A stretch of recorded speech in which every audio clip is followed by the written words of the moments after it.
Hi,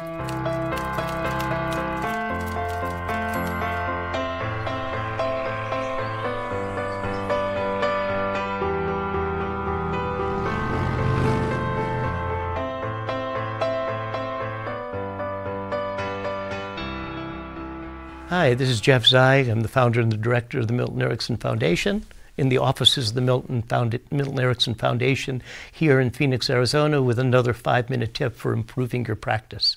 In the last 2 segments, we talked about 2 components. One of those was how do you establish goals?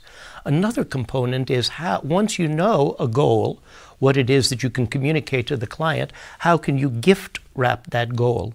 In this 3rd segment, we're going to talk about tailoring. How do you individualize the treatment so that it reaches the client? And when I started the Milton Erickson Foundation, it was 1978 that I first asked Dr. Erickson if I could organize a conference in his behalf. When he did accede to that, because it was a way of my saying thank you to him, he had been my mentor intermittently.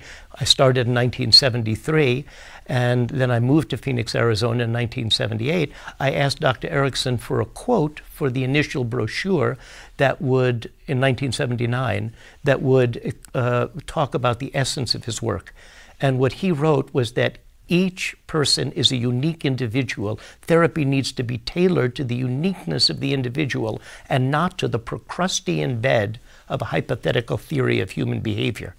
The bed of Procrusteus in mythology is that the traveler was stretched to fit the bed or cut off to fit the bed. Erickson was unique about individualizing the treatment. One of the most profound contributions of Erickson was developing a new therapy for each patient. And when Margaret Mead wrote a tribute to Dr. Erickson, they both turned 75 in 1976, she wrote that one of the most distinguishing characteristics of Milton Erickson was his ability to individualize treatment. Whereas Freud had a determinant, I really don't know, 12, 13 cases that he added to the literature. Erickson added hundreds of cases to the literature, all based in individualizing. Understanding the perspective that the person takes, understanding this person's experiential language, understanding how does this person interact in the world, and understanding the uniqueness of that. When you read Erickson, pay attention. Now, how do you individualize treatment? That's not something that's so easy, and you may want to develop some categories for understanding how to individualize treatment. A category that you could begin to play with is how does this person perceive the world? Does this person perceive the world more visually or more auditory, more tactily? Is this person more externally oriented, more internally oriented? Is this person more focused, more diffuse in their way of attending to the world? Once you understand how the person attends to the world, you could begin to think about processing operations. Whereas attention is basically unconscious. We don't pay attention to how we pay attention. Processing can be a little bit more deliberate, a little bit more intentional. So we can process things in ways that are very linear. We can process things in ways that are much more mosaic. We can process things in a way that we enhance what we perceive. We can reduce what we perceive. And I find those distinctions very helpful in giving me some compartments to think about what is the position that this person takes, what are the habitual patterns, so that I can tailor the uniqueness to the individual.